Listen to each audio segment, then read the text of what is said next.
चलो तो उसका देखो, इस चैप्टर का है ना 3 हिस्से हैं। कितने हिस्से हैं? 3 हिस्से हैं। सबसे पहले तो भाई ठोस, क्रिस्टल्स। क्रिस्टल्स 2 टाइप के होते हैं ना, कि ऐसे बोलते हैं ना, क्रिस्टलाइन सॉलिड या एमोर्फस सॉलिड। उसको हिंदी में क्या बोलते हैं, याद है क्या? जैसे क्रिस्टलीय ठोस और अक्रिस्टलीय ठोस। हाँ वो। तो क्रिस्टलाइन और एमोर्फस में फर्क क्या होता है? और उसके बाद में टाइप ऑफ क्रिस्टल सॉलिड। अपन ज्यादातर कौन सा पढ़ते हैं इस पूरे चैप्टर में? जो पढ़ रहे हैं वो कौन से वाला पढ़ रहे हैं? क्रिस्टल सॉलिड्स पढ़ रहे हैं। कौन से वाले पढ़ रहे हैं? Crystal solids. उसमें भी मॉलिक्यूलर सॉलिड्स होते हैं, नॉन पोलर, आयनिक, नॉन आयनिक। उसमें भी क्या कहते हैं, मेटेलिक सॉलिड्स, या फिर क्या है तुम्हारे नेटवर्क सॉलिड्स। ये थोड़ा पार्ट क्या है तुम्हारा, क्या कहते हैं उसका, इकाई कोशिका या यूनिट सेल को क्या बोलते हैं? इकाई कोशिका ही बोलते हैं। यस। हाँ। तो यूनिट सेल कितने कितने टाइप की होती है ना, 14 टाइप की ब्रेविसेस करके बोलते हैं, जो अलग अलग 14 टाइप की होती है। या उसमें भी यहाँ पे देखो, ये ऐसा लिखा होता है। और वो चीजें सीधी सीधी, आप कौन से में, इंजीनियरिंग में हो या मेडिकल में हो? जेई में ना, इंजीनियरिंग यस। साइड में। यस। इंजीनियरिंग में तो इतना नहीं पूछा जाता, बट फिर भी मेंस पे क्या कहते हैं, वैसे अभी एग्जाम नहीं है इस बार? अभी दे नहीं रहे हो? परसों ही दिया सर। इस बार नहीं दिया? तो नहीं, सैटरडे को था ना, दिया मैंने। ओके, ये दे दिया सैटरडे वाला। Yes sir. ओके, कहाँ था सेंटर, कहाँ था? सर यही उत्तराखंड देहरादून में। उत्तराखंड में कहाँ? उत्तराखंड का तो पता है मेरे को। सर देहरादून में। देहरादून में। और है कहाँ का तू? तो मैं चमोली का हूँ ना, लेकिन आजकल यहीं आया। चमोली। Yes sir.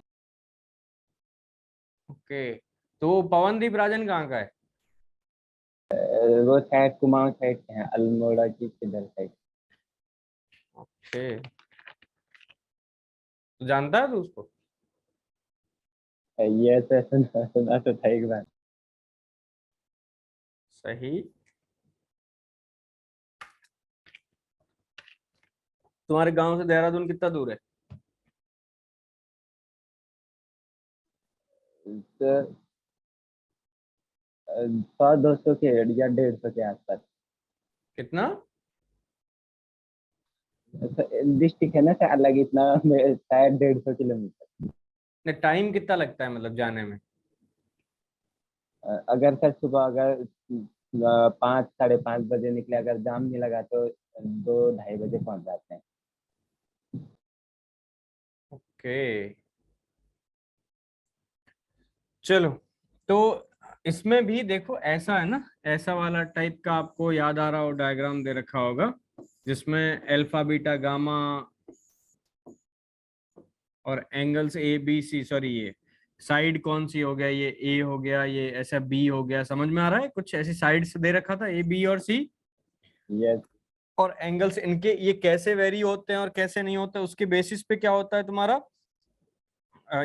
ये ध्यान भी रखना होगा कौन सा वाला एंगल किसके बीच में। अल्फा ये है ऐसे, बीटा इन दोनों के बीच में है, और ये गामा है। ये अल्फा बीटा गामा तीनों कितना है, 90 डिग्री। और A equal to B equal to C equal to A है, तब जाके क्या बनती है, सिंपल क्यूबिक बनती है। क्या बनती है? Simple cubic. इसके अलावा यदि कुछ अलग है तो रोम्बिक और ऐसे नाम थे ना, 7-8 दे रखा है एनसीईआरटी में। यस। वो आपको जैसे A is not equal to B, या वैसे वाला जो भी एंगल कितना है, उस हिसाब से आपको रटना पड़ेगा। उसमें टीचर को ज्यादा मदद नहीं कर सकता, बट उससे क्वेश्चन आते हैं। मेंस वाले ये लेवल पे क्वेश्चन पूछे गए हैं कई कई बार। ब्रेविसेस कितने टाइप की होती है? वो 14 टाइप की होती है, जो 14 यूनिट सेल्स होती है अलग अलग टाइप की। वो भी आपको ध्यान रहनी चाहिए। ये पूरा इतने तक का पार्ट क्या है, थ्योरेटिकल। कहाँ से? कि 2 टाइप के सॉलिड्स हो गए, क्रिस्टलाइन और एमोर्फस हो गए। उसमें क्रिस्टलाइन कौन से अलग अलग टाइप के होते हैं, और उसके में फिर यूनिट सेल्स अलग अलग टाइप की कौन सी होती है। ये ए बी सी और अल्फा बीटा गामा वेरी करूं तो 8 टाइप की डिफरेंट कौन सी बनती है। ये पूरा पार्ट आपको क्या करना पड़ेगा, एक बार रिवाइज करना पड़ेगा ढंग से। फिर बीच में पूरा पार्ट आता है तुम्हारा, ये जो स्टैंडर्ड वाली, सिंपल क्यूबिक हो गया, बीसीसी हो गया, क्या कहते हैं, एफसीसी हो गया, एचसीपी हो गया, हेक्सागोनल क्लोज पैकिंग भी होती है, याद है? यस। Hexagonal close packing. ये 4 स्टैंडर्ड। और फिर वॉइड्स क्या होती है? वॉइड्स को क्या बोलते हैं हिंदी में? जो कुछ क्या कहते हैं, तीन एटम पड़े हैं, उनके बीच की जगह होती है, उसमें एनायन एनायन क्या कहते हैं, वो तीन बना रहे हैं, उसके बीच में कैटायन जा रहा है, उस वाली को भी जगह को वॉइड बोलते थे। ऐसा उस चीज को क्या बोलते हैं? वॉइड को क्या बोलते हैं? आई थिंक रिक्तिका। हाँ, रिक्तिका। वॉइड मतलब रिक्तिका, ठीक है। तो ये वाला चीज पूरा मैं पढ़ाऊंगा ढंग से, और फिर वॉइड्स कितने टाइप की होती है, अलग अलग टाइप की ट्रायगोनल वॉइड्स क्या होती है, टेट्रागोनल वॉइड्स क्या होती है, उसके बाद में क्या कहते हैं ऑक्टाहेड्रल वॉइड्स क्या होती है, ये सारी वॉइड्स अपन, बॉडी सेंटर्ड वॉइड क्या होती है, फिर अपन क्या करेंगे NaCl कैसे दिखता होगा वो देखेंगे, जेडनेस कैसे, जिंक सल्फाइड कैसे दिखता है वो देखेंगे, fluoride structure, anti fluoride structure, यहां तक का पूरा पार्ट मैं ढंग से करवाऊंगा। जहां पे मतलब न्यूमेरिकल्स में थोड़ी दिक्कत आती है, न्यूमेरिकल रिलेटेड क्वेश्चंस आ जाते हैं। कोऑर्डिनेशन नंबर याद है? किसी का 8 होता है, किसी का 12 होता है, किसी का 6 होता है, ऐसा याद है? कोऑर्डिनेशन नंबर, कोऑर्डिनेशन नंबर को क्या बोलते हैं हिंदी में? कोऑर्डिनेशन कंपाउंड्स को क्या बोलते थे? चैप्टर था ना एक कोऑर्डिनेशन, एक संयोजिक, संयोजन। संयोजिक नंबर करके ऐसा करके होगा, कोऑर्डिनेशन नंबर समझ जाओगे तुम जब आएगा उसके बीच में। और फिर लास्ट में एक और थ्योरेटिकल पार्ट्स आता है कि कौन से टाइप के डिफेक्ट्स होते हैं, फ्रैंकल डिफेक्ट्स और ऐसे पढ़े हैं ना, खामियां कौन यस कौन। तो मैं कौन काफी। सा पार्ट कवर कराऊंगा? जो बीच वाला पार्ट, ठीक है।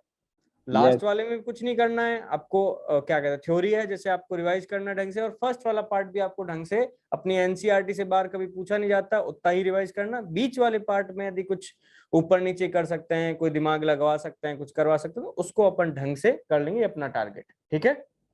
यस। चलो, तो अपन शुरू हो जाते हैं एक एक करके। सबसे पहले तो अपन क्या ले रहे हैं? सिंपल क्यूबिक लेंगे। सिंपल क्यूबिक लेंगे मतलब ABC तीनों कितना है?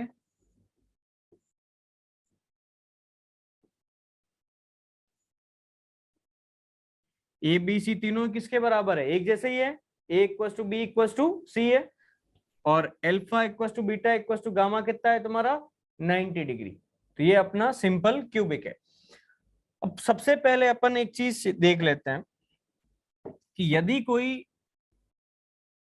एटम कॉर्नर पे पड़ा है, कहां पे है? कॉर्नर पे, एक रूम के, इसको आप कहीं रूम पे ही बैठे होंगे ना अभी, यस तो आप अपने रूम को एक क्यूबिक के टाइप, क्यूब के टाइप इमेजिन कर सकते हो। वैसे रेक्ट करेक्ट क्या बोलते हैं उसको, क्यूबॉइड। क्यूबॉइड टाइप का होगा, बट उसको क्यूब टाइप इमेजिन करके ऐसे समझे कि एक कॉर्नर पे क्या पड़ा है, एक एटम रखा है, तो वो एक रूम में कितना कंट्रीब्यूट कर रहा होगा, किसी पर्टिकुलर रूम में कितना कंट्रीब्यूट कर रहा होगा, या फिर वो जो एटम रखा है वो कितने रूम का हिस्सा हो रहा होगा?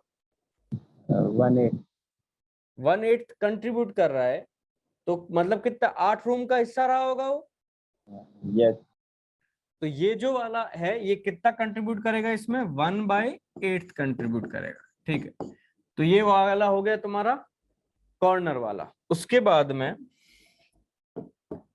ये बताओ मुझे, फेस वाला, फेस वाला कितना कंट्रीब्यूट करेगा? 2 2 का। छत है, छत तो या तो तुम्हारे घर की क्या हो गई, छत है, तो ऊपर कोई मकान बना उनका क्या हो गया, फर्श हो गया, तो वो आधा कंट्रीब्यूट करेगा। यस तो ये कितना कंट्रीब्यूट करेगा? 1/2। 2। अब और कहाँ रख सकते हैं अपन? ये एज के सेंटर पे लग सकते हैं, अरे दीवार वाला ये पॉइंट है, इस पे रख सकते हैं। इसको यस एज बोलते हैं। क्या बोलते हैं? एज। एज को हिंदी में क्या बोलते हैं?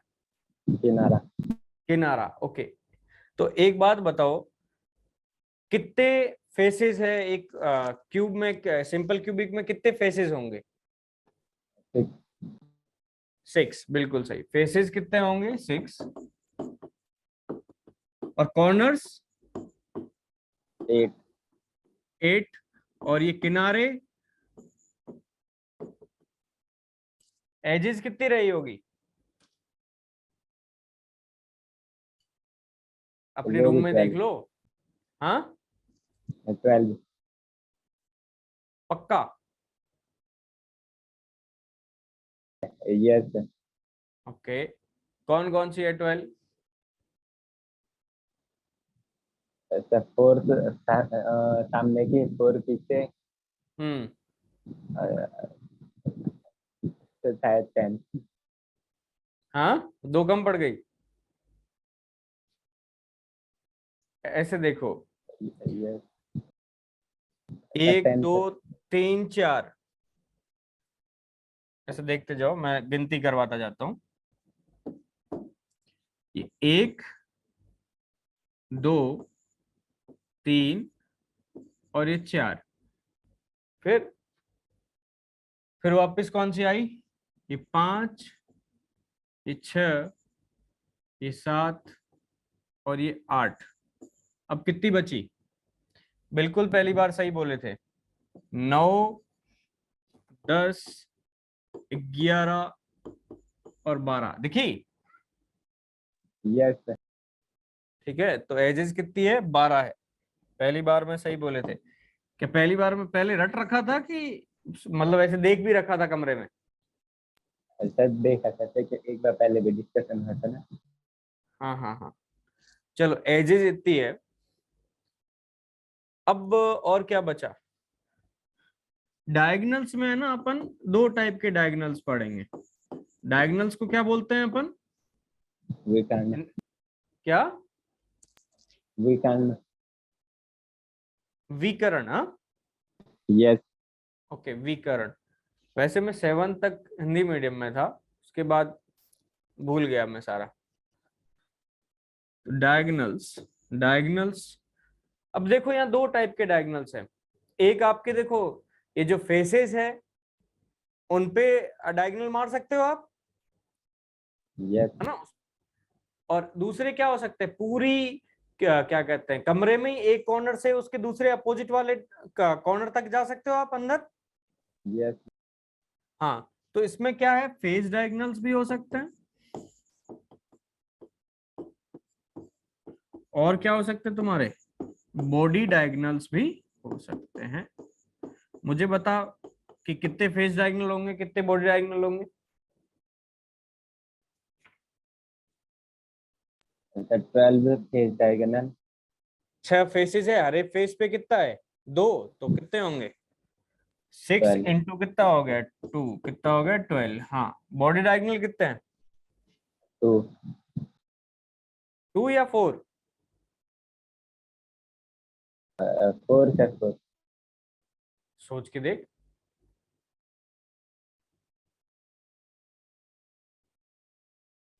सर दो, वैसे तो 2 ही बन गए. 2 या 4?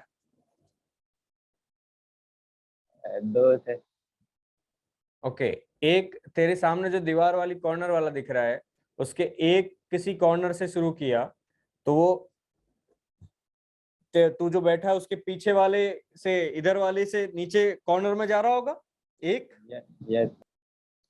फिर वही दीवार की तरफ देखते देखते उसके अपोजिट वाले ऊपर वाले कॉर्नर से भी दूसरा आएगा, दूसरी तरफ जाएगा इधर वाले के पीछे। यस. ये दोनों अलग अलग है।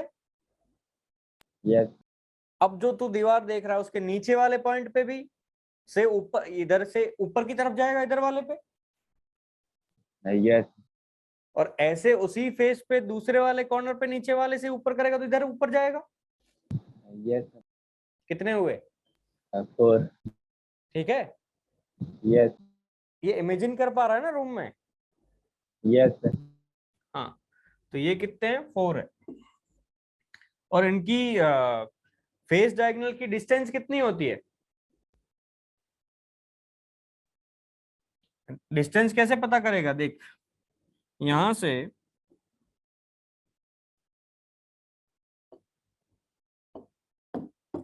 ये कितना है, ए है, और ये कितना है, ए है, और ये एंगल कितना है, 90 डिग्री है। यस. तो यहां से ये आ जाएगा कितना है, यही फेस डायगोनल, और इसकी वैल्यू कितनी आ जाएगी? √2a, yes sir. √2a। अब मुझे बता, बॉडी डायगोनल की डिस्टेंस कितनी होगी? अब ये देखिए, ये √2a है और ये कितना है, ए है। तो यहाँ से यहाँ यही तो बॉडी डायगोनल है, जैसे √3a। √3a। तो ये कितना हो जाएगा, √3a। ये है √3a। क्लियर है यहाँ तक? यस। चलो, ये अभी तक अपन ने क्या क्या किया है। कॉर्नर वाला कितना कंट्रीब्यूट करता है, फेस वाला कितना कंट्रीब्यूट करता है, और फिर अपन थोड़ा भटक गए तो वापिस इतना लिख लिया। लिख रहा है, नोट वोट कर रहा है कुछ? यस कर लिया। ठीक है, अभी मैं एक वापिस डायग्राम बनाता हूं।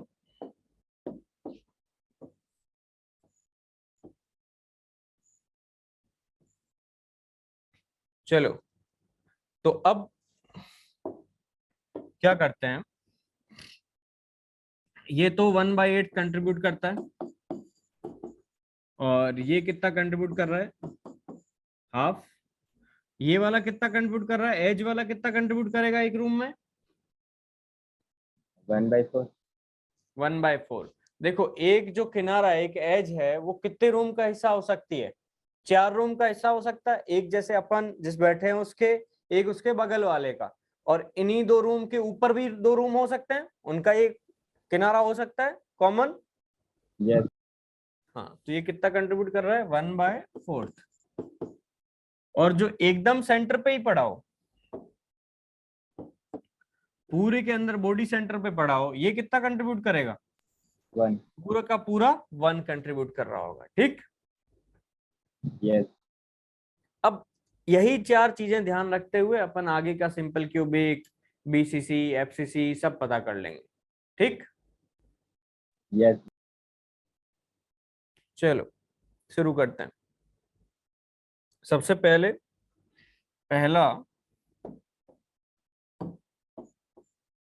है सिंपल क्यूबिक।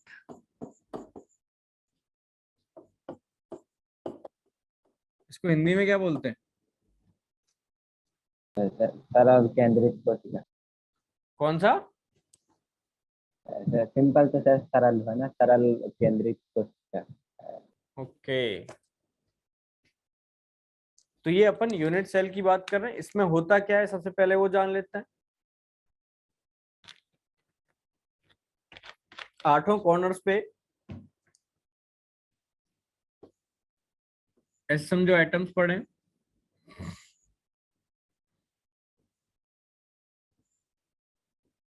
ये भले क्यूबॉइड जैसा भी बने, मानना तुम्हें क्यूब ही है। यस सर, सरल घनीय कोशिका सर, कोशिका।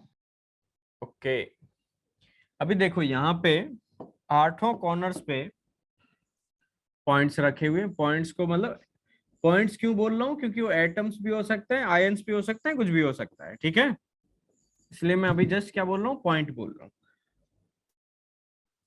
अब सही में तो ऐसा नहीं होता, ये थोड़े बड़े बड़े दिखेंगे, हाँ ना, बस यस। जस्ट दिखाने के लिए ऐसा मेंशन कर रहा हूँ। सबसे पहली बात क्या है, बड़ी बात क्या है कि आपको सबसे इंपॉर्टेंट पता होना चाहिए कि यहाँ कौन किसको टच कर रहा है, यहाँ कौन किसको टच कर रहा है।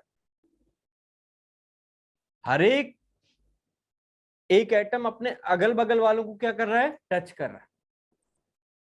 हर एक अपने अगल बगल वालों को क्या कर रहा है, टच कर रहा है, स्पर्श कर रहा है। अब यहां बोलोगे सर दिख तो नहीं रहा है, तो मतलब वो ऐसा है कुछ।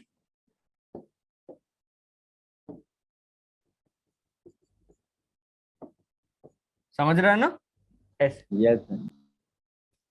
तो सबसे बड़ी बात कि अगल बगल वालों को एडजेसेंट बोल सकता हूं मैं।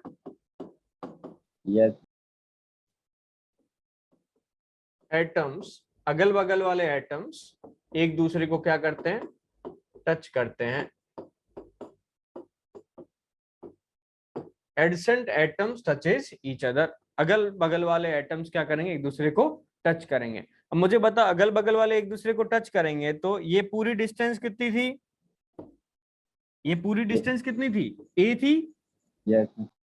जिसमें से ये कितना है, ये इस एटम का रेडियस हो गया आर, यस। और ये कितना हो गया, आर। तो यहां से एक रिलेशन आ गया, ए इक्वल्स टू कितना आ गया, 2r। 2r। ठीक, ये रिलेशन बहुत जरूरी है, बहुत काम की बात है। और ये बात तभी पता चलेगी जब आपको पता चलेगा कौन किसको टच कर रहा है। इसके बाद सबसे दूसरी बात, इंपॉर्टेंट बात आती है इसका कोऑर्डिनेशन नंबर। अब कोऑर्डिनेशन नंबर है क्या वो समझ जाओ अच्छे से, CN नंबर भी बोलते हैं अपन। है क्या कि इस यूनिट सेल का, इस क्या कहते हैं, इकाई कोशिका का, यूनिट सेल का पर्टिकुलर एटम या कोई सा भी एटम एट ए टाइम, किसी पर्टिकुलर टाइम पे एट ए टाइम और कितने एटम्स को टच करता है, उसको क्या बोलते हैं, उस यूनिट सेल का क्या बोलते हैं, कोऑर्डिनेशन नंबर। क्या बोला, समझ में आई बात? कि कोई भी पर्टिकुलर एटम, इस आठों में से कोई सा भी एक उठा लो, वो particular atom at a time और कितने एटम्स को टच कर रहा है, एट ए टाइम और कितने एटम्स को टच कर रहा होगा, उसको क्या बोलते हैं, उसका कोऑर्डिनेशन नंबर। ये बात समझ में आई? यस तो बता यहाँ कोऑर्डिनेशन नंबर कितना होगा, कितने एटम्स को एट ए टाइम और टच कर रहा है। कोई सा भी एक उठा ले और फिर सोच कि कितने एटम्स और टच कर रहा होगा। ये इसको टच कर रहा होगा, हाँ या ना? यस अगल बगल वालों को टच करता है ना, तो इसको टच यस कर रहा होगा, इसको टच कर रहा होगा और इसको टच कर रहा होगा, हाँ या ना? यस। तो कितना बोलूं, 3 बोल दूं?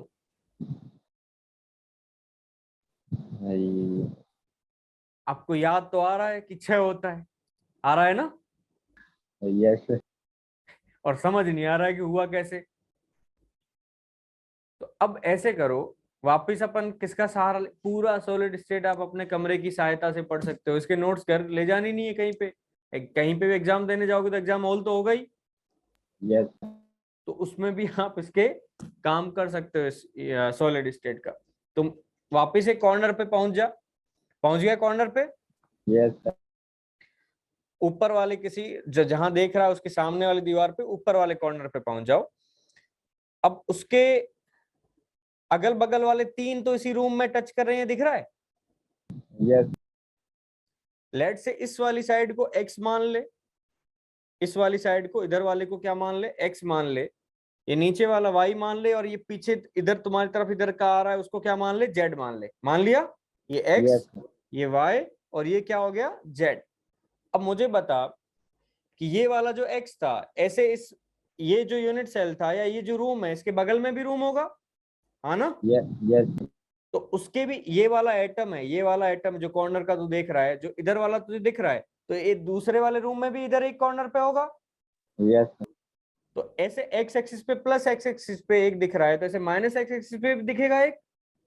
यस तो ये 2 हो गए। ऐसे वाई पे जो तुझे दिख रहा है, ऐसे इस रूम के ऊपर भी एक रूम है, उसके भी ऊपर कॉर्नर वाला इससे ऊपर वाला दिख रहा होगा, यस इससे मिल रहा होगा। और ऐसे जो ये जेड है, ऐसे ये रूम के पीछे वाले रूम में इधर वाला वो भी क्या कर रहा होगा, टच कर रहा होगा।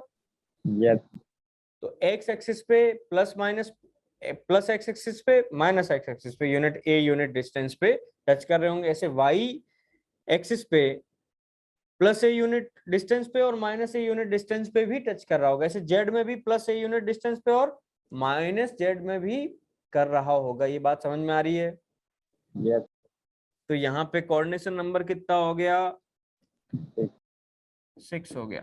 होता क्या है कोऑर्डिनेशन नंबर, अपने हिसाब से हिंदी में लिख सकते हो कि एक टाइम पे, at a time particular time पे एक पर्टिकुलर एटम को और कितने एटम्स टच करते हैं, उसको क्या बोला जाता है, कोऑर्डिनेशन नंबर बोला जाता है। ये लिखा करो, ऐसे याद नहीं रहेगा बाद में। एट ए टाइम एक एटम्स को कितने और एटम्स साइमल्टेनियसली टच कर रहे हैं, एक साथ टच कर रहे हैं उसको, वो उसको क्या बोला जाता है, कोऑर्डिनेशन नंबर।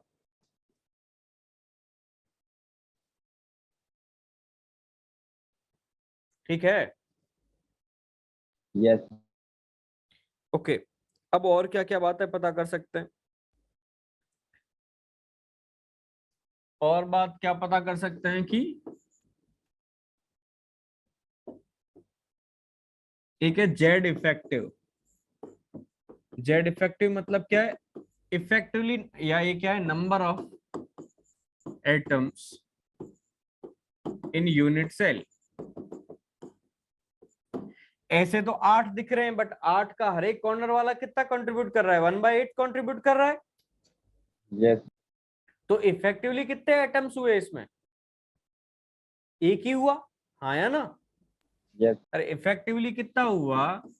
सीधा देखें तो पूरे कितने एटम्स हैं इसमें? हर एक कॉर्नर पे कितने रखे गए हैं? 8 8 8 रखे हैं, क्योंकि 8 कॉर्नर है तो 8 जगह रख रखे हैं अपन ने। बट हर एक कॉर्नर वाला कितना कंट्रीब्यूट करता है? 1/8 करता है। यस जो आपके रूम के कॉर्नर्स में पड़े हैं, बट कॉर्नर्स में रखा हुआ जो तू रूम में बैठा है उसमें कितना कंट्रीब्यूट कर रहा है? हर एक कितना कंट्रीब्यूट कर रहा है? 1/8 कर रहा है। तो ऐसे यस 8 मिलके पूरा कितना हुआ? एक ही हुआ। तो ऐसे बोल यस सकते हैं कि इफेक्टिवली कितना है? एक ही एटम है। तो ये कितना हुआ? जेड इफेक्टिव इसका कितना हो गया? जेड इफेक्टिव या जेड बोल दो, ये कितना हुआ इसका? 1 हुआ। ये जेड इफेक्टिव या जेड का मतलब क्या हुआ? बात समझ में आई कि एक यूनिट सेल में मिला के कितने एटम्स है उसके, इफेक्टिवली कितने एटम्स है, उसको जेड इफेक्टिव बोल दो या जेड बोल दो। ठीक है, यस चलो अब क्या करें इस पे आगे? और क्या बचा? और क्या बचा? इसको और कैसा बोलते हैं? ये ए टाइप की लेयर बोलते हैं इसको। ए टाइप की क्यों बोलते हैं? देखो ये 4 एक हो गए, एक टाइप के ना। एक फर्श पे समझ लो क्या पड़े हैं, 4 एटम रखे हुए हैं। वापिस ऐसे का ऐसा मामला किधर आ रहा है? ऊपर फर्श वाला आ रहा है, यस सॉरी फर्श के ऊपर छत वाला वापिस ऐसा ही रिपीट हो रहा है। वापिस छत, वापिस फर्श, ऐसा ही चल रहा है, 4 4 वाला ही चल रहा है मामला। यस ये जो लेयर है इसको ए टाइप की लेयर बोल दी, तो वापस ए टाइप की तो रिपीट हो रही है, उसके वापस ए टाइप की रिपीट हो रही है। ऐसे इधर इस वाले को ए बोल दिया तो वापस ए टाइप की रिपीट हो रही है, वापस ए टाइप की, इधर भी ए टाइप की रिपीट हो रही है। तो ये ए क्या है, ये समझ में आई बात? यस चल, तो जेड इफेक्टिव निकाल दिया, ये निकाल दिया। अब निकालेंगे अपन पैकिंग फ्रैक्शन। पैकिंग फ्रैक्शन का मतलब क्या होता है? क्या होता है मतलब?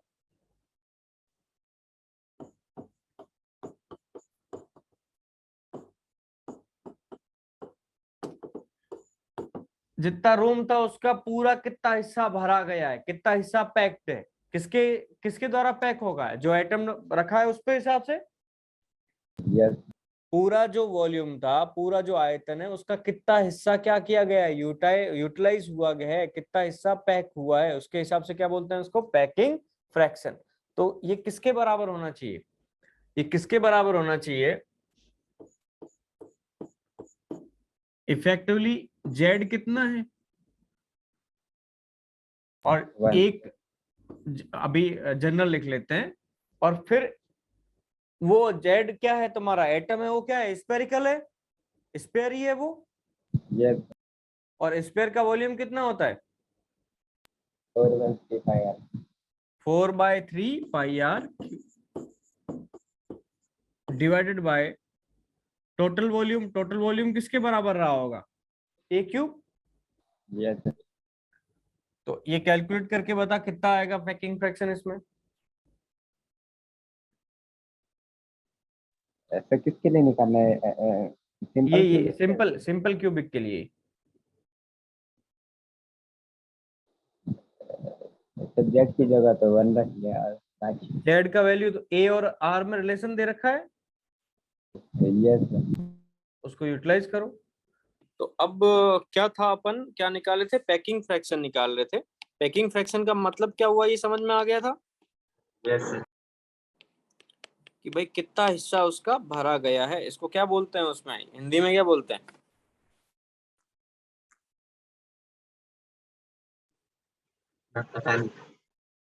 ओके, पढ़ता नहीं मतलब भूल गया या फिर पढ़ा ही नहीं था? इतना डीप नहीं। चलो देखो, तो ये कितना था? 1 जेड की वैल्यू 1 थी, इंटू 4/3 इंटू पाई आर कितना था? क्यूब अपॉन कितना था? ए क्यूब। जैसे यहाँ 5x ए इक्वल टू कितना लिख लो? 2r लिख लो। यस तो ये लिखेंगे तो कितना आएगा? 4/3 पाई आर क्यूब अपॉन ये 2r का क्या हो गया? Whole cube. 4/3 pi R cube upon कितना हो गया? 8r क्यूब हो गया। यस तो यहाँ से आर आर तो कैंसिल आउट हो जाएगा, और फाइनली कितना बचा? पाई बाय कितना हो गया 6. 6। तो सिंपल क्यूबिक का पैकिंग फ्रैक्शन कितना है? ये पैकिंग फ्रैक्शन को पीएफ बोल देते हैं। पैकिंग फ्रैक्शन कितना हुआ पाई बाय 6। कभी कभी पाई बाय 6 बोला जाता है और कभी कभी इसको क्या करते हैं परसेंटेज पैकिंग फ्रैक्शन या परसेंटेज इसको करना है तो इसी को किससे मल्टीप्लाई कर दो, पैकिंग फ्रैक्शन को किससे मल्टीप्लाई कर दो 100 से क्या कर दो मल्टीप्लाई। तो पाई बाय 6 इंटू 100 करोगे तो कितना आएगा अप्रोक्सीमेटली वैल्यू, परसेंटेज निकाल सकते हो?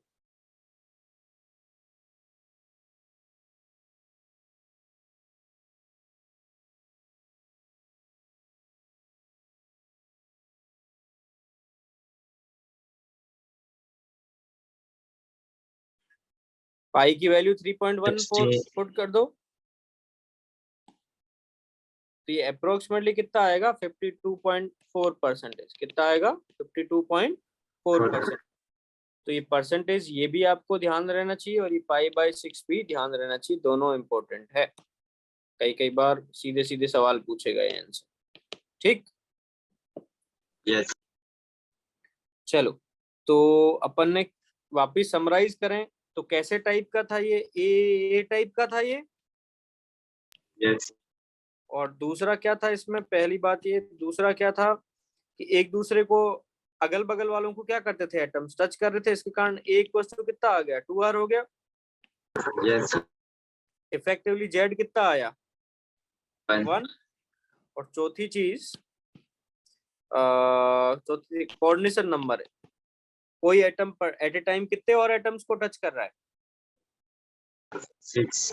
6। और पांचवी बात पैकिंग फ्रैक्शन जो कि कितना आया तुम्हारा पाई बाय 6। तो ये हो गई समरी तुम्हारी सिंपल क्यूबिक की। ठीक यस आगे बढ़ते हैं। अगला है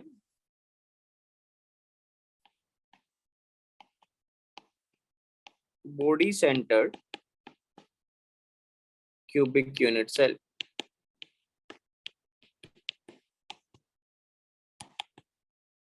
इसको कैसा बोलते हैं, बीसीसी बोलते हैं। एक सेकेंड है ना, एक सेकेंड बस, एक सेकेंड। चलो तो इसको क्या बोलते हैं, बीसीसी यूनिट सेल बोलते हैं। आवाज आ रही है? यस तो बीसीसी यूनिट सेल का इसको एबी एबी एबी टाइप का बोलते हैं। क्यों बोलते हैं अभी अपन देखेंगे, समझ में आ जाएगा। जैसे पिछले बार वाले को ए टाइप का बोल रहे थे, इसको एबी एबी एबी टाइप का बोलते हैं। क्यों बोलते हैं अभी समझ में आ जाएगा। अब इसको शुरू करते हैं बनाना। इसमें खास बात क्या होती है, याद है कुछ? जैसे सिंपल क्यूबिक में कहाँ था, 8 कॉर्नर्स पे था, यहाँ पे कहाँ होते हैं एटम्स, तो कॉर्नर पे और एक मिड नहीं। हाँ yes. बॉडी के सेंटर, जैसे नाम ही है बॉडी के सेंटर में। तो 8 तो हो गए कॉर्नर पे,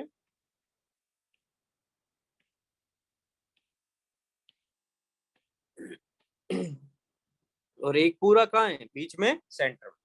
ठीक अब सबसे पहली बात, ये एबी एबी एबी समझ में आया कि नहीं आया? देख ये ए टाइप की लेयर हो गई, तो एक बीच में ये वाला बी हो गया, फिर वापस ए, फिर वापस ऐसे बी, फिर आगे ए। ये बात समझ में आ रही है? यस जो एक बीच में बॉडी सेंटर वाला है उसको एक टाइप का मान लो, तो ये बी हो गया। तो ये टाइप की लेयर कैसी हो गई, ए हो गई। वापस ये ए ऐसे बी ऐसे चलता जाएगा। या फिर इस साइड से भी देखना है तो ये ए हो गया, तो ये वापस बी हो गया, फिर ये ए हो गया, ऐसे चलता जाएगा। ठीक है यस चलो अब यहां से काम की चीज क्या है कि कौन किसको टच करता है, कौन किसको टच करता है। यहाँ पे आइडिया, अगल बगल वाले तो टच नहीं करते हैं, ओनली मिड वाला। जो किस पे है तुम्हारे बॉडी के डायगोनल पे है। किस पे है, बॉडी के डायगोनल पे। ये तीनों एक दूसरे को क्या कर रहे होंगे, टच कर रहे होंगे। ऐसे ये तीनों एक दूसरे को क्या कर रहे होंगे, टच कर रहे होंगे। बात समझ में आई? ये तीनों एक दूसरे को क्या कर रहे होंगे, टच कर रहे होंगे। समझे? यस हाँ तो अपन इसके लिए लिख लेते हैं पहले, तो लिख लेते हैं कि atoms at the adjacent corner, मतलब बगल वाले कोने पे वाले टच करते हैं कि नहीं करते हैं, अगल बगल वाले कोने वाले, नहीं सर। हाँ, तो ये डोंट टच ईच अदर, नहीं करते हैं।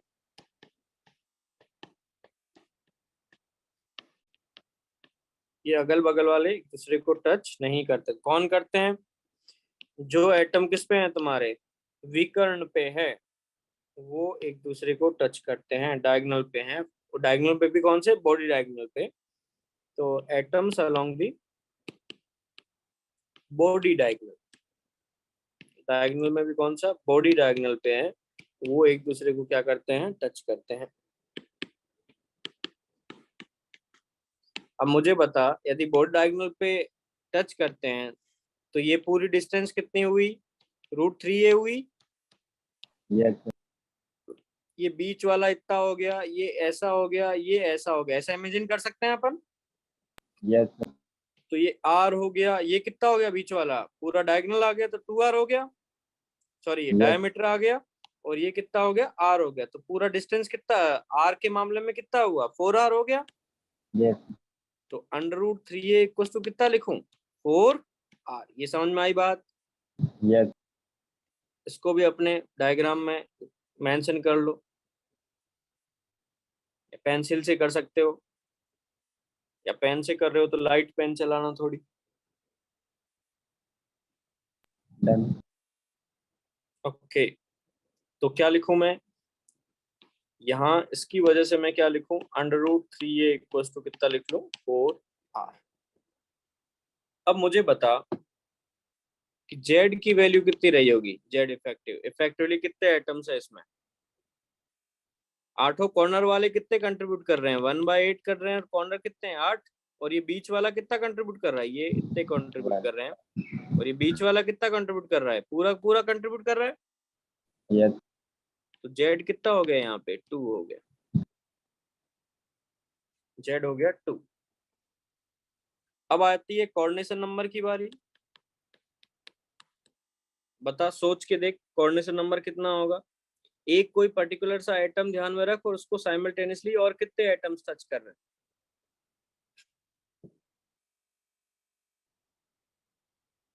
और कितने एटम्स टच कर रहे हैं, उसके हिसाब से कोऑर्डिनेशन नंबर सोच के बताओ। हिंट है, बीच वाले को ध्यान में रख।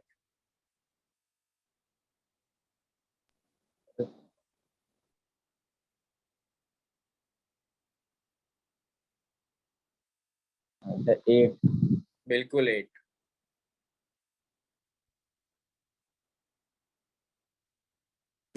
बिल्कुल कितना है? 8 है, क्योंकि ये वाले बीच वाले को तो हर एक कोई टच कर रहा होगा बोर्ड डायगोनल से आते जाते। यस। तो ये इसको आठों के आठों टच कर रहे हैं, ये यस। आठों के आठों टच कर रहे हैं। तो इसमें क्या लिखना? कोऑर्डिनेशन नंबर कितना है? 8। और फिर हिंट में क्या लिखना कि बॉडी सेंटर वाले के हिसाब से सोचो, बॉडी सेंटर वाले के हिसाब से सोचो।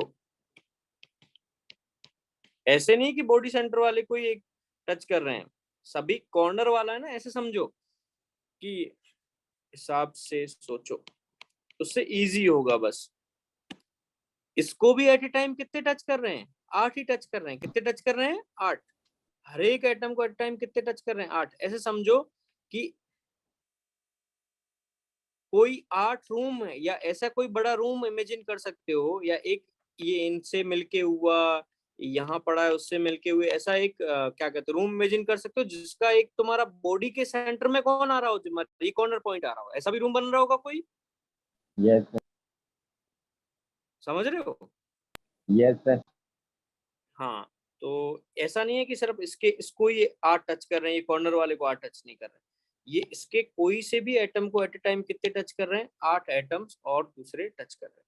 चलो आगे बढ़ते हैं। अभी मुझे इसकी पैकिंग फ्रैक्शन निकाल के बताओ। फॉर्मूला तो मैं जनरल मालूम ही है, पैकिंग फ्रैक्शन निकालो।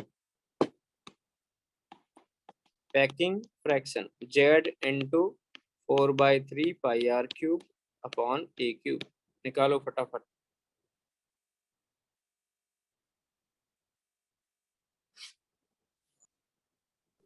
सर 3√3 कितना? सर 3√3 तो इसको परसेंटेज में निकाल के देख कितना आ रहा है। एक बार पाई की वैल्यू पुट करके, √3 की वैल्यूज पुट करके परसेंटेज में निकाल, इंटू 100 करके।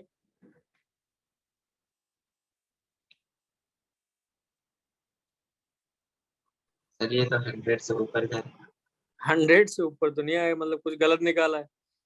रूम है नहीं, उससे भी ज्यादा एटम आ गए, सोच के देख। उससे ज्यादा ऑक्यूपाई तो नहीं हो सकते ना। फ्रैक्शन है वो तो 1 से क्या आएगा, कम ही आए।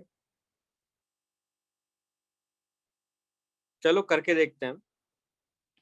यहाँ देखो, जेड की वैल्यू कितनी पुट करूं, 2,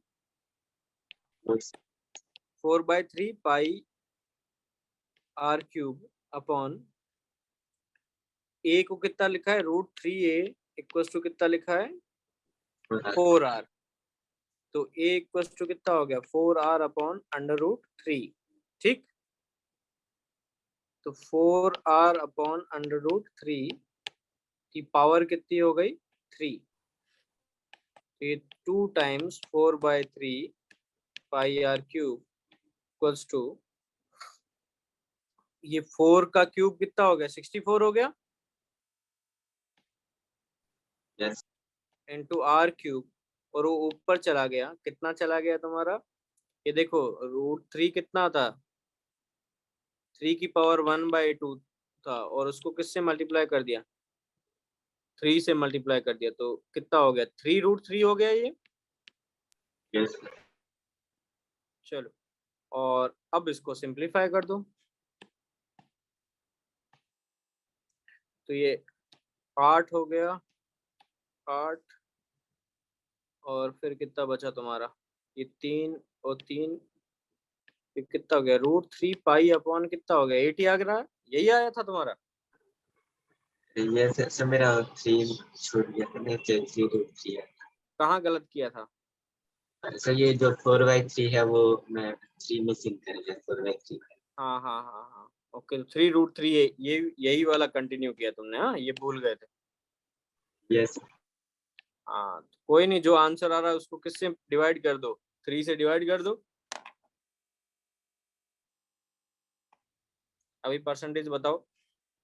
ये पैकिंग फ्रैक्शन, ये वाला ध्यान रहना चाहिए तुम्हें। किसका है ये, बीसीसी का है।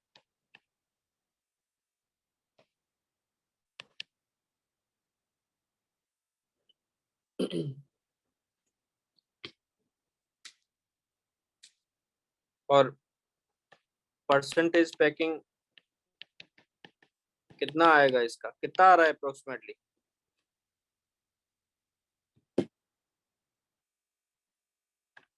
ये आएगा 68.04%। यस सर ठीक, यस तो इसकी समरी लिखें फटाफट। यस तो क्या क्या था, पहला चीज कौन सा, ए टाइप था कि ए बी टाइप था, A B A B type. और कौन किसको टच करता है, डायगोनल्स वाले एक दूसरे को टच करते हैं, इसी कारण √3a इक्वल टू कितना आया था, 4r। यस तीसरा जेड कितना आया था, 1 की 2, 2। और चौथा कोऑर्डिनेशन नंबर कितना आया था, 8। और पांचवा पैकिंग फ्रैक्शन कितना है तुम्हारा, √3 पाई/8। और परसेंटेज कितना है, 68.04%। खत्म। यस चलो अगले पे बढ़ते हैं। अगला है तुम्हारा, तूने भारी भरकम नाम लिया था हिंदी में, वो वाला फेस सेंटर्ड क्यूबिक। तो इसको क्या बोलते हैं, एफसीसी यूनिट सेल बोलते हैं, या फिर ऐसे भी कर देते हैं कभी, कोई नहीं, एक ही बात है, यूनिट सेल। अभी अपन देखेंगे कि ये ABC टाइप ऐसा दिखता है, ABC टाइप 3 लेयर का चलता है मामला, देखेंगे कैसे हैं ये। और यहाँ पे सबसे पहले कहाँ कहाँ एटम्स होते हैं वो देख लेते हैं। कहाँ कहाँ होते हैं यहाँ पे, याद है? जैसे कॉर्नर पे और फेसेस कॉर्नर और अलग। हाँ हाँ हाँ।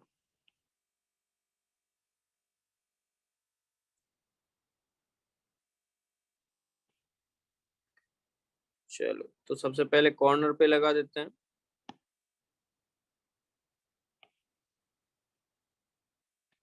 एक कॉर्नर पे 8 हो गए, और फिर फेसेस कितने हैं, 6। 6 फेसेस पे भी पड़े हैं।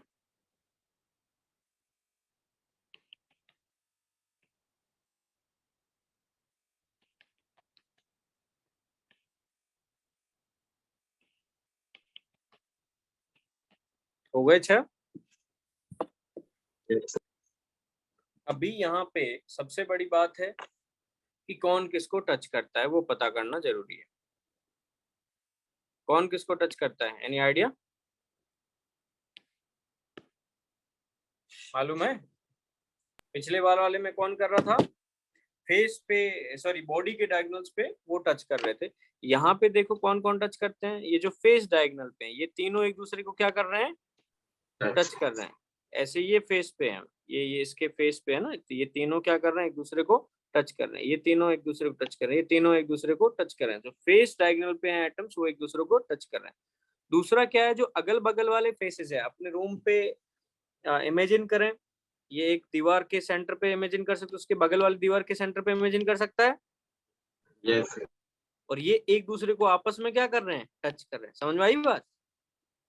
यस एक अपने सामने वाली कोई दीवार है, उसके फेस पे तीनों जो एटम्स है उसको तुम क्या कर सकता है, इमेजिन कर सकता है। और दूसरा क्या है, जो अगल बगल वाली दीवारें हैं उनके जो फेसेस पे हैं वो एक दूसरे को क्या कर रहे हैं, टच कर रहे हैं। समझे बात अच्छे से? यस हाँ तो ये लिख लेते हैं बात सबसे पहले, एटम्स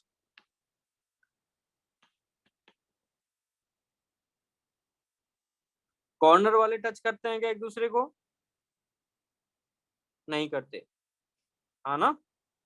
यस ये और ये एक दूसरे को थोड़ा ना टच कर रहा है, नहीं कर रहा। यस तो यहाँ लिख लेते हैं एटम्स एट एडजेसेंट, मतलब बगल वाले कॉर्नर्स के, don't touch each other.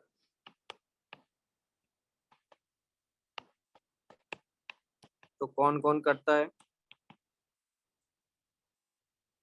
Atoms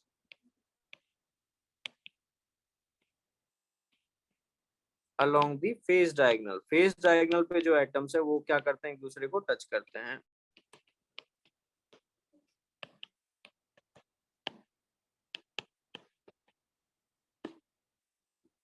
और कौन टच करते हैं आपस में, जो अगल बगल वाले के फेसेस हैं उनके ऊपर के सेंटर पे पड़े हैं वो भी टच करते हैं एक दूसरे को।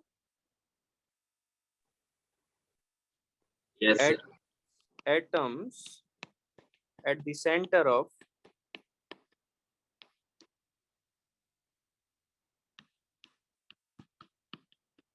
अगल बगल वाले के फेसेस टच करते हैं।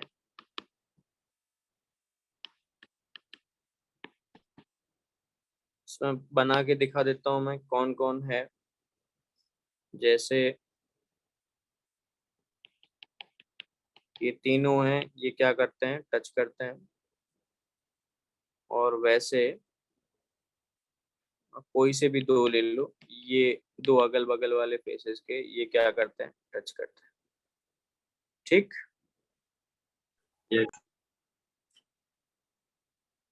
अब इसके कारण यहां से तुम आराम से बता सकते हो इस बार कि ये पूरा आ गया बीच में, ये इतना आ गया और ये इतना आ गया, तो ये पूरा कितना हो गया, √2a इक्वल टू इसका 4r कर सकता हूं मैं। यस तो एक ये लिख लेते हैं, √2a इक्वल टू कितना होगा इस बार, 4r। काफी काम की चीज है, पैकिंग फ्रैक्शन निकालते टाइम काम आएगी। और अब आएगा अगला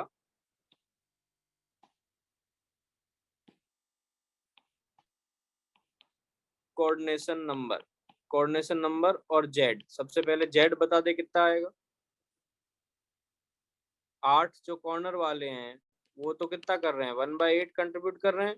और ये फेसेस वाला कितना कंट्रीब्यूट करता है, आधा कंट्रीब्यूट करता है। yes, और फेसेस है कितने, 6। 6, तो पूरे कितने हो गए, 1 + 3 कितना हो गया, 4 हो गया।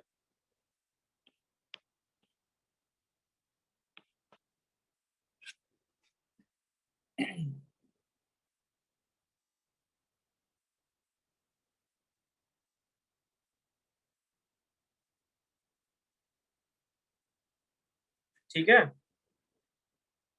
yes sir, अब कोऑर्डिनेशन नंबर कितना होगा इसका,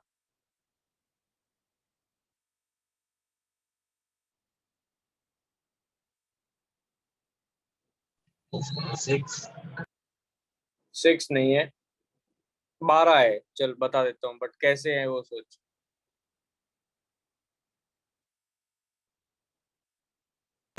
yes, दिखे, yes, कहाँ से दिखे बता, किसके पॉइंट ऑफ व्यू से दिखे, कौन से वाला आइटम लिया। जो फेस पे फेस पे है, हाँ फेस पे है तो कैसे दिखे बता। एक तो ऊपर के जो मिल रहे हैं चारों डायगोनल, चारों चारों कॉर्नर्स वाले कर रहे होंगे क्योंकि फेस डायगोनल्स पे आ रहे हैं। yes, हाँ ये 4 हो गए। फिर और फिर एक उसके जो ऊपर वाले रूम में होगा उसको भी कर ही रहा, उससे ऊपर वाला मतलब कैसे। क्योंकि ये 1/2 में डिवाइड है। हाँ ऐसे समझ, चलो ये भी ठीक है। ऐसे देख, तेरे सामने जो भी दीवार दिख रही है ना, yes, उसके सेंटर को इमेजिन कर। ठीक है, yes, मान ले ये सेंटर वाला है। ठीक, उसको ये 1 2 3 और ये 4 तो दिख ही रहे हैं। yes, अब ऐसा समझ कि उससे आगे ऊपर ये छत वाला है, फर्श वाला है, और इधर की दीवार वाला और इधर की दीवार वाला, ये चारों को टच कर रहा होगा, अगल बगल वालों को टच करता है ये। yes, तो छत के सेंटर पे है, फर्श के सेंटर में है, और इस दीवार के अगल बगल वाली दीवारें हैं, उनके सेंटर पे उन चारों को टच कर रहा होगा। yes, और ऐसे का ऐसे ये जो है ये 2 रूम का हिस्सा होता था। इधर उधर वाले रूम के भी छत का, इधर वाले फर्श का भी, इधर दीवार का और इधर के दीवार को भी टच कर रहा होगा। yes, sir, ऐसे 4 इधर हुए, 4 इधर हुए, और 4 कॉर्नर्स वाले पूरे कितने हो गए, 12। yes, समझा yes, अच्छे से, पक्का। yes, ओके, कॉर्नर वाले पॉइंट ऑफ व्यू से इमेजिन कर सकता है, कॉर्नर वाले के हिसाब से, क्योंकि हर एक का, इसका यदि कोऑर्डिनेशन नंबर 12 है तो इसका भी 12 होगा। yes, कॉर्नर वाले से सोच के बता कैसे आ रहे हैं 12।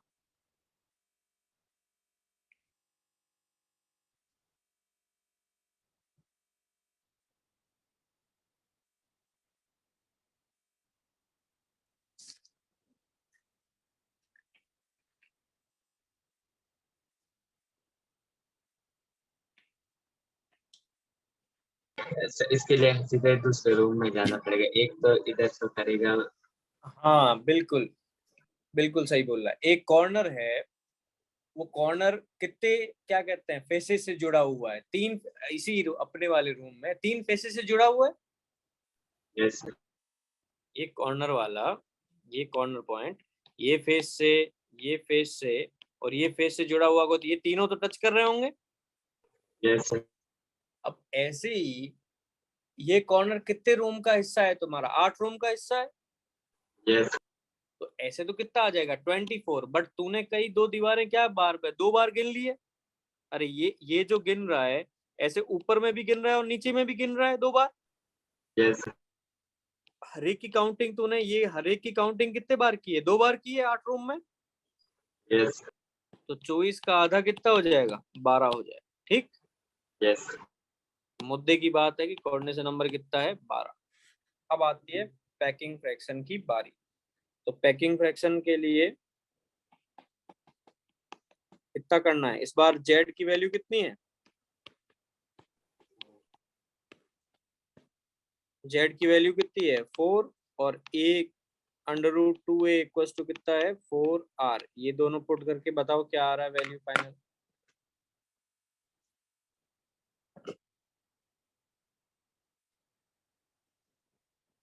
अच्छा 5/3√2। देखते हैं कितना। 5 यस 5 कहाँ से आया यहाँ पे? Sir pi 5 sir pi pi okay okay. Pi pi by कितना? 3√2। 5/3√2 ये चीज। यस ये तो पैकिंग फ्रैक्शन तो ज्यादा होना चाहिए ना, पिछले बार वाले से कम नहीं लग रहा है ये। सर या तो √2 5/6। देखता हूं मैं वापस, लेट मी चेक।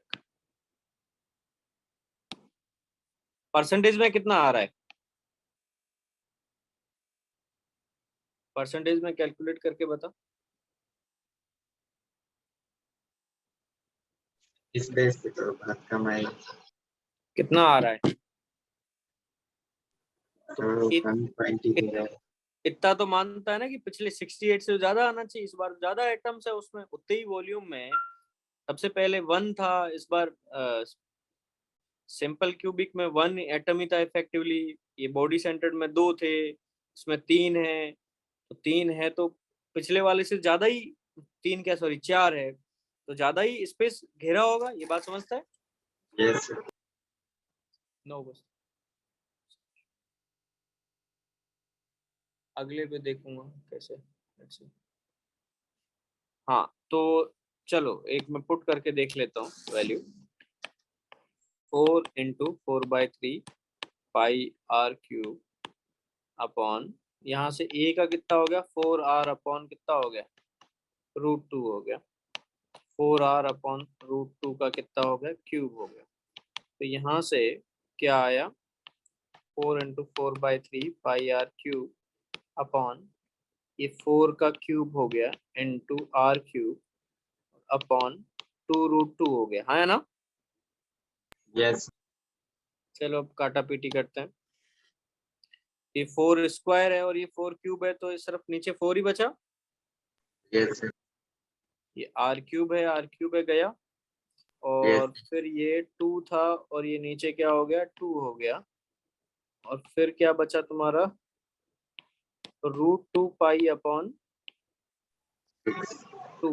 तो ये कितना हो गया? और नीचे 3 भी है ना, यस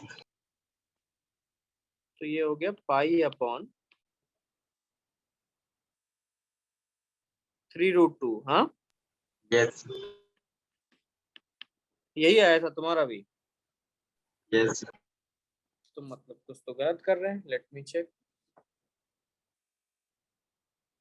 कैलकुलेटर। पाई की वैल्यू कितनी है? 3.14। फिर डिवाइडेड बाय 3, ये तो काफी छोटा हो गया। और फिर डिवाइडेड बाय √2 कितना है? 1.41 ना। हाँ तो ठीक है, सही तो आ रहा है। इसको परसेंटेज में निकाल तो 74% तो आ रहा है, सही तो है। बिल्कुल सही है आंसर तुम्हारा। पैकिंग फ्रैक्शन पाई अपॉन 3√2 ही है। तो इसको निकालेगा तो परसेंटेज पैकिंग, इसकी वैल्यूज पुट करेगा तो 74% के अराउंड आएगा। ठीक है, यस सही है ये तुम्हारा। अब एक चीज यदि तुमने नोटिस की हो तो मैंने उसके बारे में ज्यादा बात नहीं की है। कौन सा? एबीसी लेयर के बारे में। अब यहाँ से यस एबीसी 3 तो सीधे सीधे दिख नहीं रहा है।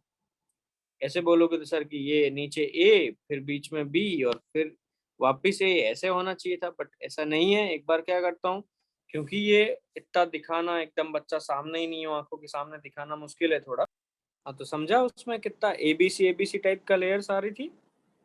यस और एचसीपी में कैसी आती है? AB type. ठीक, Yes. हाँ, तो इसका यदि वापस क्विक पूरा समरी दें तो ये वाले में क्या था, पहला लेयर्स कौन सी थी, एबी टाइप की या एबीसी टाइप की, ABC. एबीसी। दूसरा √2a इक्वल्स टू कितना था, 4r। और तीसरा क्या चीज था, कोऑर्डिनेशन नंबर कितना था कोऑर्डिनेशन नंबर 12। चौथा जेड कितना था, 4। और पांचवा पैकिंग फ्रैक्शन कितना था इसका, π/3√2। और परसेंटेज में कितना था, 74%। ठीक। Yes. अभी अगला अपन देखेंगे HCP। तो ये थोड़ा बड़ा है, एक तो चीज अपने को पहले ही पता चल गया कि कौन सा है, एबी टाइप का लेयर है इसमें। Yes. HCP बना किससे है, क्या हेक्सागोनल क्लोज पैकिंग।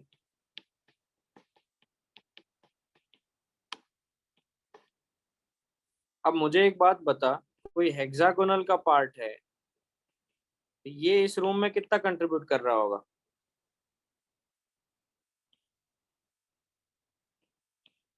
ऐसा कोई पार्ट है तो वो कितना कंट्रीब्यूट कर रहा होगा, 1/6 कर रहा होगा। ये बात समझ में आ रही है, Yes. ये कितना कंट्रीब्यूट करेगा, 1/6 कंट्रीब्यूट करेगा। तो मुझे एक बात बता, यहाँ पे जेड कितना होगा हेक्सागोनल वाले में, यहाँ पे क्या क्या था याद है, पूरा ऐसे, फिर इसके पूरा बीच में ये एक लेयर थी ऐसा, फिर यहाँ पे 3 ऊपर थे, ऐसे 2 लेयर्स थी। Yes. और बीच में क्या थे, ऐसे 3 रखे हुए और थे, ऐसे 1 लेयर थी। तो टोटल इफेक्टिवली एटम्स कितने हुए,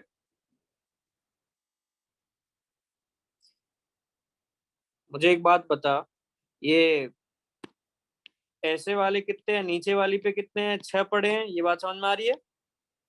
Yes, sir. और ऐसे ऊपर वाली लेयर पे भी है, जो ऊपर पड़ा है उस पे भी 6 पड़े हैं ऐसे। Yes, sir. तो ये 6 है, तो 6 का 12 का कितना कंट्रीब्यूट कर रहा है, वो 1/6 कंट्रीब्यूट कर रहा है, तो 2 तो इफेक्टिवली यहाँ से आए। Yes. और ये जो बीच वाला है ये कितना करेगा, फेस पे है तो ये कितना करेगा, 1/2 कंट्रीब्यूट करेगा। Yes, sir. ये 1/2 कंट्रीब्यूट करेगा। और ये कहाँ थे, इनके ही बीच में यहाँ थे, समझ रहे हैं ना, यहाँ पे थे ये वाले। तो ये कितना कर रहे हैं, हर एक एक कंट्रीब्यूट कर रहा है। तो ये हर एक कंट्रीब्यूट कर रहा है। तो पहले कितना हुआ, 12 × 1/6 हो गया, प्लस ये ऐसे वाले एटम्स कितने हैं बता मेरे को, ऐसे वाले कितने एटम्स है, एक इस लेयर में एक ऊपर वाली लेयर में। Yes, sir. तो ये कितना कंट्रीब्यूट करेंगे, ऐसे 2 है और ये 1/2 कंट्रीब्यूट कर रहे हैं, और प्लस ये 3 और हो गए। ठीक। तो जेड कितना हुआ इफेक्टिवली, एक हेक्सागोनल, ये यूनिट सेल नहीं है, हेक्सागोनल यूनिट सेल है। इस बार ऐसी वाली तो यूनिट सेल नहीं है ना, No, sir. ऐसी वाली नहीं है, ये कौन सी है, हेक्सागोनल यूनिट सेल। तो एक हेक्सागोनल यूनिट सेल में कितने हुए इफेक्टिवली, ये 2 और फिर 1, कितना हुआ, 6 हो गया, बिल्कुल 6। जेड कितना हो गया, 6। आगे का अपन कंटिन्यू करेंगे अगले लेक्चर। समझ में आया पूरी बातें।